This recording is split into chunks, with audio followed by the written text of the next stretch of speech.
Bonjour à tous.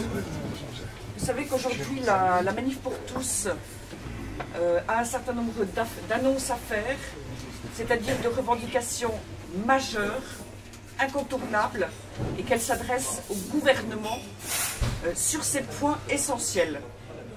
La mobilisation sur ce sujet va être majeure, croissante et crescendo, et nous irons aussi loin qu'il faudra en termes d'événements, y compris manifestations, régionales voire nationales, si le gouvernement ne nous entend pas le plus rapidement possible, je dirais dans les semaines qui viennent.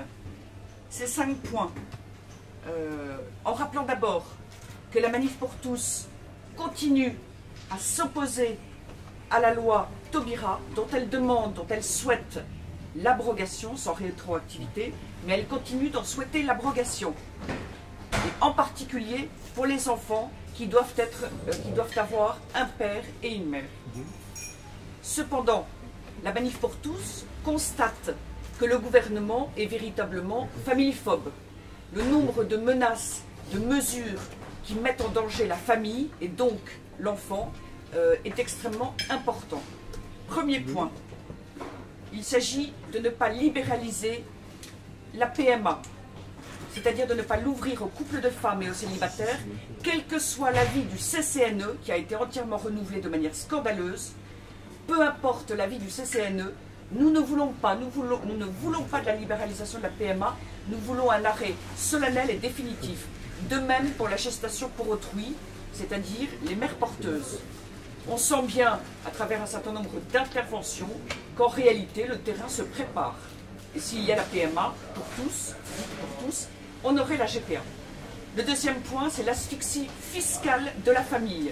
Ce point sera bien entendu détaillé, mais un certain nombre de mesures vont gréver très lourdement la famille, et c'est dans les discussions actuelles du projet de loi de finances, d'où notre mobilisation ce jour.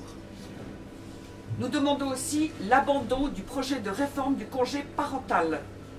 Ce congé parental serait, dans les faits, considérablement réduit si la réforme envisagée était appliquée. Nous demandons la refonte des temps d'activité périscolaire. Nous reviendrons également sur ce point. Nous demandons, et c'est le 5e point, que le gouvernement renonce, dans la future loi famille, à la création d'un statut du beau-parent, parce que nous tenons pour essentiel et primordial le lien entre le père, la mère et l'enfant.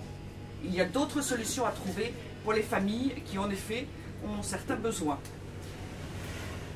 Renoncement aussi à la création d'une prémajorité, à une époque où les jeunes travaillent de plus en plus tard et vivent chez leurs parents de plus en plus tard.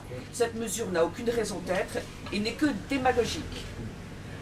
Elle est aussi liée, probablement, au souhait de M. Peillon d'arracher, le mot est violent, l'élève, c'est-à-dire l'enfant, au déterminisme, au prétendu déterminisme familial. On veut le mettre dans les mains de l'État, semble-t-il. Et le refus de toute remise en cause dans ce projet de loi famille, remise en cause de l'adoption plénière pour les couples hétérosexuels.